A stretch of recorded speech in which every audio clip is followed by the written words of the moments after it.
शांतिपुर गांव अपनी ही खूबसूरती के लिए मशहूर था। यहाँ की हर सुबह एक नई ताजगी लेकर आती थी। पक्षियों की चहचहाहट हवा में गूंजती। गांव में हर विवाद, हर परेशानी का हल निकलता था एक ही जगह, राजा के दरबार में। इस गांव का एक राजा था जो गांव के सभी लोगों का ध्यान रखता था। राजा की पत्नी और उनकी बेटी भी हर फैसले में साथ खड़ी रहती थी। इसी गांव में एक साधारण सा दूध वाला रहता था, राघव। उसका स्वभाव बहुत ही सीधा साधा और मेहनती था। उसकी पत्नी का नाम संगीता था। दोनों की एक प्यारी सी बेटी थी जिसका नाम कव्या रखा गया था। राघव घर के आंगन में बैठा अपनी भैंस को चारा खिला रहा था। तभी उसने संगीता को आवाज लगाई। उठ जाइए मेरी गृहस्वामिनी जी, सुबह के 7 बज चुके हैं। मुझे गांव में दूध देने के लिए जाना है। आप भी ना हर रोज इतनी जल्दी, अभी तो सूरज पूरी तरह निकला भी नहीं है। ठीक है, मैं जा रहा हूँ लोगों को दूध देने, नहीं तो देर हो जाएगी। जरा ध्यान से जाइएगा। इतना कहकर राघव दूध का बर्तन साइकिल पे उठाकर रखा गांव की गलियों की ओर निकल पड़ा। राघव रोज गांव के लगभग 7 घरों में दूध पहुंचाता था। उसकी भैंस का दूध इतना शुद्ध और गाढ़ा होता था कि लोग उसके बिना एक दिन भी नहीं रह पाते थे। अरे राघव बेटा, तुम्हारी भैंस का दूध तो कमाल का होता है। इतना गाढ़ा और मीठा दूध पूरे गांव में कहीं नहीं मिलता है। जब से तुम्हारे भैंस का दूध पीना शुरू किया है, हमारे घर के बच्चे पहले से ज्यादा तंदुरुस्त हो गए हैं। धन्यवाद अम्मा। राघव भैया, सच कहूँ तो आपकी दूध की खुशबू ही अलग है। इससे दही और मक्खन भी कितने अच्छे बनते हैं। दीदी, ये तो मेरा फर्ज है। ऐसे ही राघव एक एक करके 7 घरों में दूध देता रहा।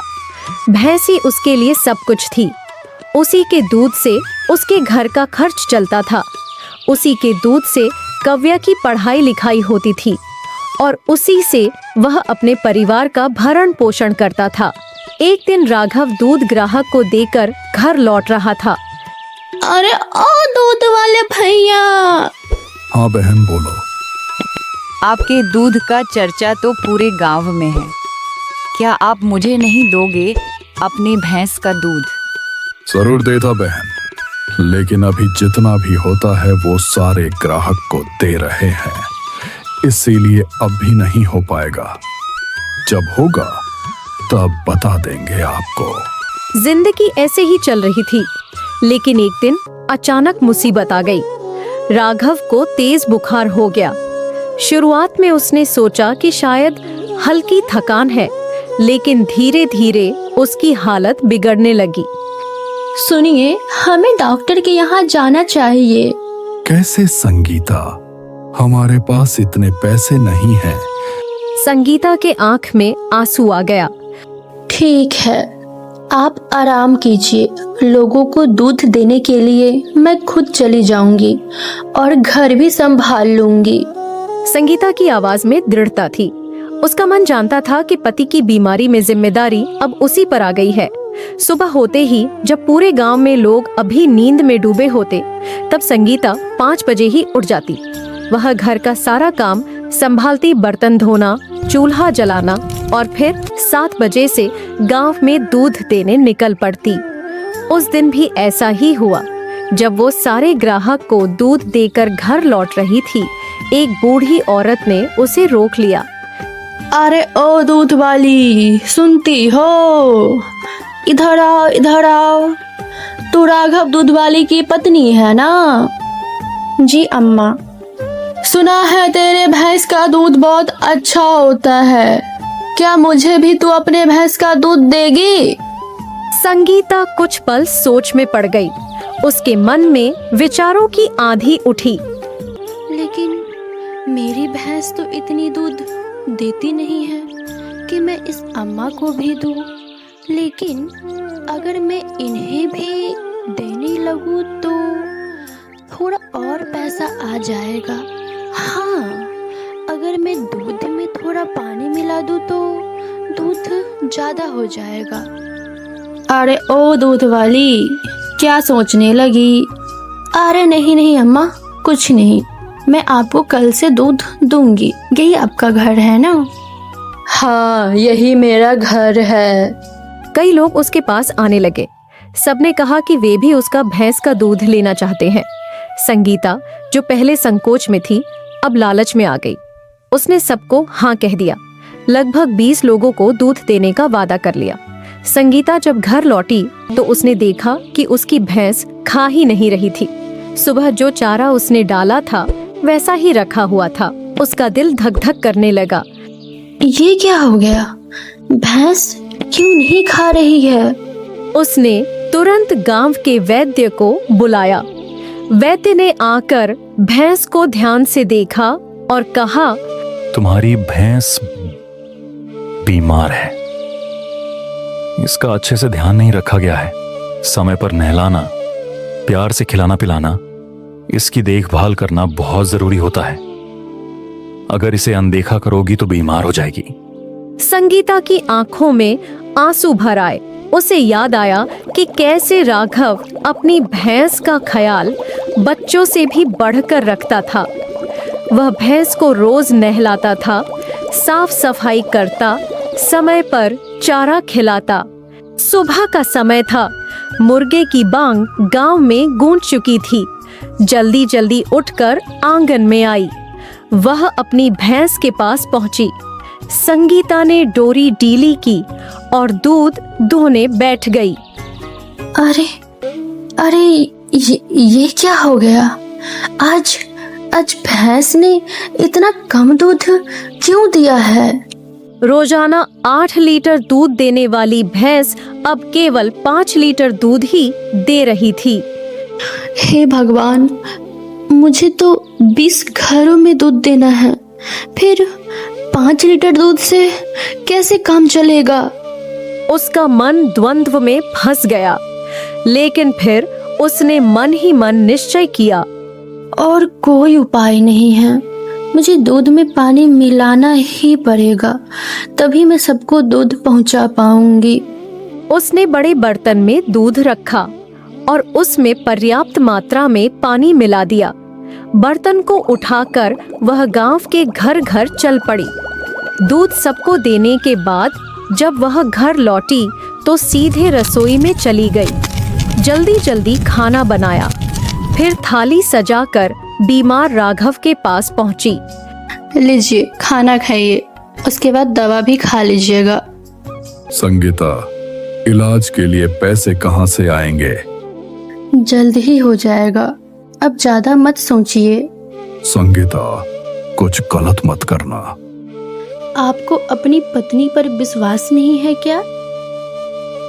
अगली सुबह जब वह दूध बांटकर लौटी तो रास्ते में ही मोहल्ले की एक महिला ने टोका।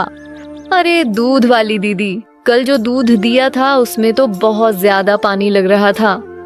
नहीं नहीं दीदी, वो क्या है ना कि भैंस की तबीयत थोड़ी खराब है, उसी वजह से दूध पतला हो गया होगा।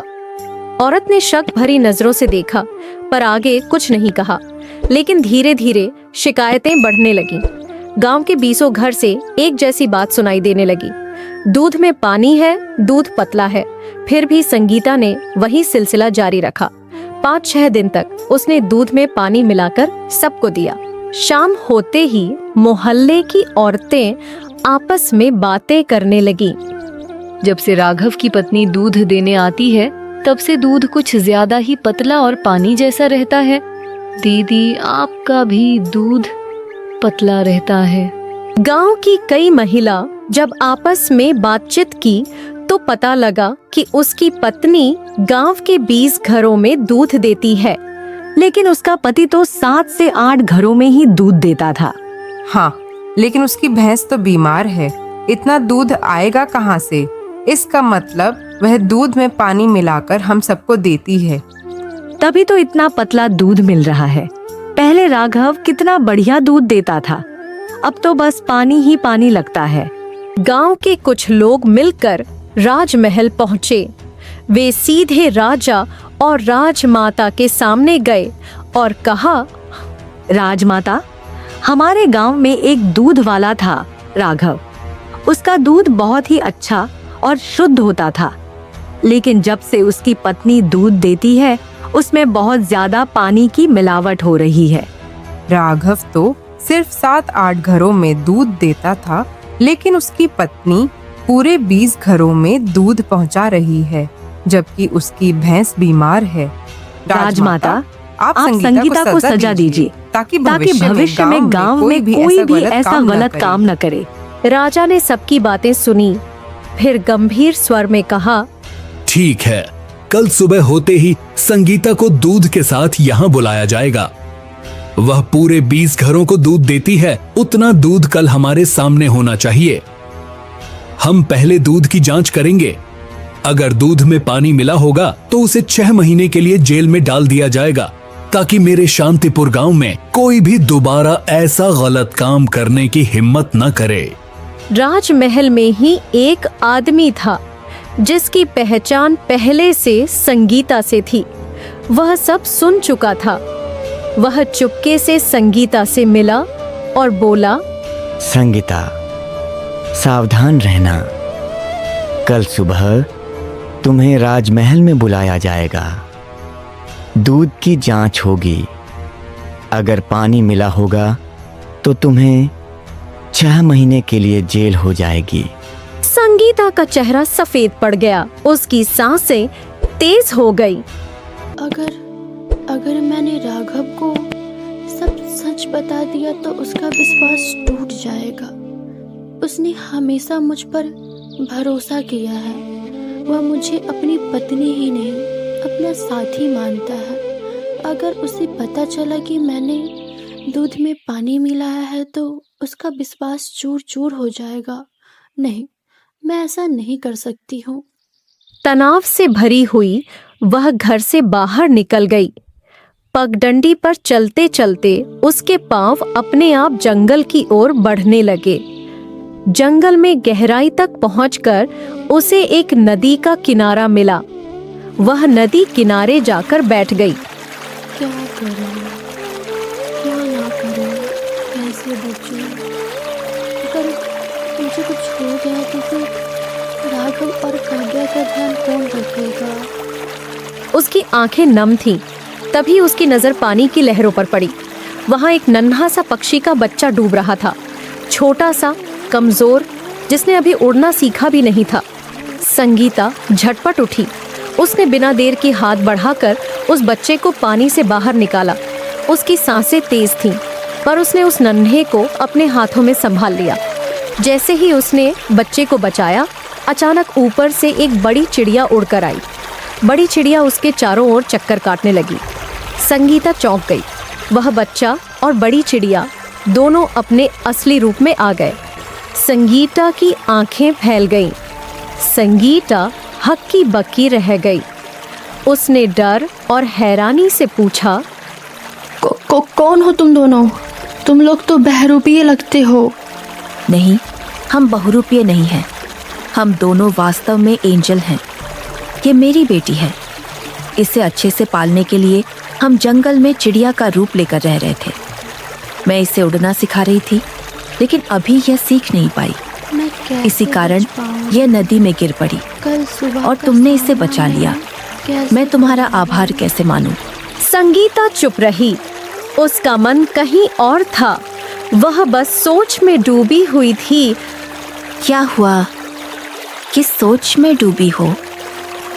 बहुत परेशान लग रही हो। बताओ, क्या हुआ है तुम्हें? संगीता कुछ देर तक चुप रही। वह अपने मन में लड़ती रही कि सब कहे या न कहे। बोलो, अगर मुझसे हो पाया तो मैं तुम्हारी मदद करूंगी।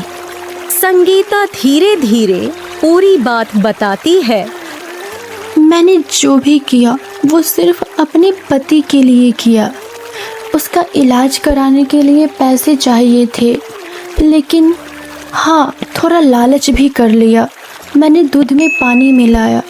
अब पूरे गांव में मेरी शिकायत हो चुकी है।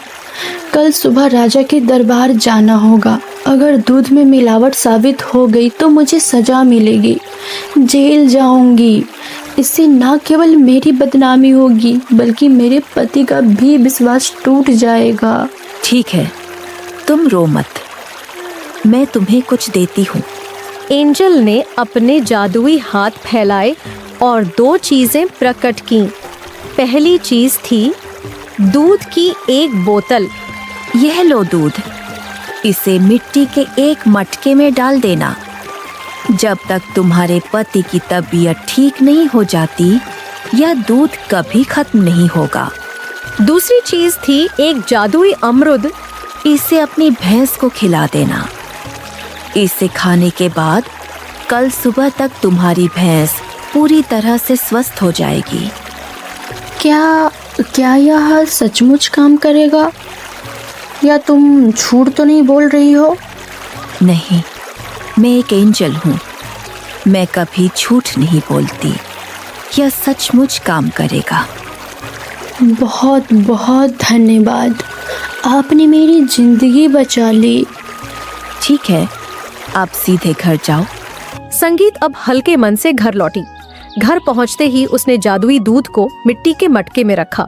उसके बाद भैंस को जादुई अमरुद खिलाया। फिर संगीता ने चूल्हा जलाया, खाना बनाया, पति राघव को प्यार से खिलाया, बेटी को भी खिलाया और अंत में खुद भी खाकर चैन से लेट गई। पहली बार इतने दिनों बाद उसके चेहरे पर सुकून था। सुबह का समय था। पक्षियों की चहचहाहट वातावरण को और मधुर बना रही थी। वह जल्दी जल्दी उठी और सबसे पहले अपनी भैंस की ओर बढ़ी। जैसे ही उसने देखा, उसका मन प्रसन्नता से भर गया। भैंस जो कल तक बीमार और उदास लग रही थी, आज बिल्कुल स्वस्थ और ताज़ा दिख रही थी। उसकी आंखों में चमक थी, शरीर में ऊर्जा थी। सचमुच एंजल ने जो कहा था वह बिल्कुल सत्य निकला। मेरी भैंस अब बिल्कुल ठीक है। वह आगे बढ़ी और मिट्टी के उस मटके को देखा जिसमें उसने कल रात दूध रखा था। मटका दूध से लबालब भरा हुआ था। धन्यवाद देवी माँ, यह चमत्कार ही है जो मेरे जीवन को बचा सकता है। संगीता ने घड़ी देखी, 8 बज चुके थे। गांव के लोग पहले ही दरबार में पहुंच चुके थे। राजा अपने सिंहासन पर बैठ चुके थे। चारों ओर सन्नाटा और अनुशासन का वातावरण था। जाओ, संगीता को बुला कर ले आओ, लेकिन ध्यान रहे उसके घर के अंदर मत जाना, उसके घर के बाहर ही ठहरना। जैसे ही वह दूध लेकर बाहर निकले, तुरंत उसे लेकर दरबार में उपस्थित होना। तभी पता चल सकेगा कि वह सचमुच दूध में पानी मिलाती है या नहीं। राजा का आदेश सुनकर राज दरबारी आगे बढ़े। भैंस स्वस्थ थी, इसलिए दूध भी भरपूर मात्रा में आया। उसने दूध को साफ सुथरे बर्तन में रखा। लगभग 21 से 22 लीटर दूध मटके में भर गया। लेकिन हैरानी की बात यह थी कि मटका अब भी पूरा भरा हुआ था। जैसे ही संगीता दूध लेकर अपने घर से बाहर निकली, दरबार का आदमी सामने आ गया। रुक जाइए, आपको राजमहल में अभी जाना होगा। राजा ने आदेश दिया है कि सीधे आपको और आपके दूध के बर्तन को राजा के दरबार पहुंचाया जाए। संगीत ने बिना कोई सवाल किए उसके साथ जाने लगी। वह पीछे पीछे धीरे धीरे दरबार की ओर बढ़ी। दरबार में राजा गंभीर मुद्रा में बैठे थे। गांव के लोग इकट्ठे होकर तमाशा देखने आए थे। सबकी नजरें दरवाजे की ओर थीं। दरबारी आगे आगे और संगीता दूध का बर्तन लिए उसके पीछे थी। संगीता, क्या तुम्हें पता है कि तुम्हें यहाँ क्यों बुलाया गया है? नहीं महाराज, मुझे नहीं पता। गांव के लोगों का कहना है कि तुम दूध में पानी मिलाती हो। इसी आरोप की जांच करने के लिए तुम्हें यहाँ बुलाया गया है। महाराज, ये तो गलत बात है। मैंने कभी दूध में पानी नहीं मिलाया। लेकिन हाँ, मैंने कहा था कि मेरी भैंस की तबीयत ठीक नहीं है, इसी कारण उसके दूध में पतलापन आ गया था। लेकिन अब भैंस पूरी तरह से स्वस्थ है और जब भैंस ठीक है तो उसका दूध भी उत्तम है। अच्छा, तो अब इसकी जांच होगी। अभी पता चल जाएगा कि यह दूध शुद्ध है या इसमें मिलावट की गई है। इस दूध के मटके को रसोई घर में ले जाया जाए और अच्छे से जांच करवाया जाए। राजमहल के रसोई घर में अच्छे अच्छे खाना बनाने वाले हैं, जिनको अच्छी गुणवत्ता की पहचान है। दूध की गुणवत्ता का जांच वही लोग करेंगे। दूध के बर्तन को ले जाया गया। बहुत ज्यादा समय लग रहा था, सबके सांसें थमी हुई थीं। तभी महाराज, हमने बड़ी सावधानी और बारीकी से इस दूध की जांच की है, लेकिन हमें इसमें जरा भी मिलावट नहीं मिली। यह दूध बिल्कुल शुद्ध है। मतलब संगीता सच कह रही थी। दूध का पतलापन उसकी भैंस की खराब तबीयत की वजह से था। उस पर जो आरोप लगाया गया वह गलत साबित हुआ। महाराज, दूध में मिलावट तो नहीं है, लेकिन एक बात बहुत हैरान करने वाली है। यहाँ लगभग 21 से 22 लीटर दूध मौजूद है। एक ही भैंस इतना दूध कैसे दे सकती है? और संगीता के पास तो सिर्फ एक ही भैंस है। संगीता, अब सच सच बताओ, इतनी मात्रा में दूध कहां से आया है? संगीता कुछ देर तक चुप रही, लेकिन वह जानती थी कि कुछ ना कुछ बोलना ही पड़ेगा, नहीं तो उसकी परेशानी और बढ़ सकती है। महाराज, मैं सच बताती हूँ, मेरी भैंस एक दिन में 2 बार दूध देती है। सुबह वह लगभग 10 लीटर दूध देती है और शाम को भी 10 लीटर। सुबह का दूध मैं गांव के लोगों को बेच देती हूँ और शाम का दूध मेरे पति शहर ले जाकर मिठाई बनाने वाले को बेचते हैं। लेकिन अभी मेरे पति की तबीयत ठीक नहीं है, वह साइकिल से शहर नहीं जा सकते। मैं खुद भी वहां तक नहीं जा सकती हूँ। इसलिए मैंने सोचा कि जब तक उनका स्वास्थ्य सुधर न जाए, मैं शाम का दूध भी गांव के लोगों को ही बेचूं। इससे हमारे घर का खर्चा भी चलता रहेगा और इलाज के लिए पैसे भी इकट्ठे होंगे। तुम सबने देखा और सुना। संगीता ने सच कहा था। उस पर झूठा आरोप लगाया गया। अब उचित यही है कि गांव वाले स्वयं आगे बढ़कर संगीता से माफी मांगें।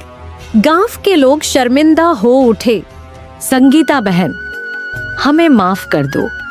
हमसे गलती हुई कि हमने तुम पर शक किया। अब हमें सच पता चल चुका है। सब लोग संतुष्ट होकर घर लौट गए। राजा भी प्रसन्न हुए कि न्याय सही ढंग से हुआ। संगीता भी दूध गांव के लोगों को देते हुए घर लौट आए। उसके मन में राहत थी कि आज उसकी इज्जत बच गई। अब वह रोज गांव के लोगों को दूध बेचने लगी। 21 से 22 लीटर जादुई मटका के मदद से कुछ ही दिनों में उसके पास इतना धन हो गया कि वह अपने पति का इलाज करवा सके। वह उन्हें लेकर शहर गई, अच्छे चिकित्सक को दिखाया, दवाइयां ली और इलाज शुरू हुआ। इस दौरान संगीता का जादुई मटका हमेशा दूध से भरा रहता। वह रोज उसमें से जितना चाहती उतना दूध निकाल लेती, लेकिन मटके का दूध कभी खत्म नहीं होता।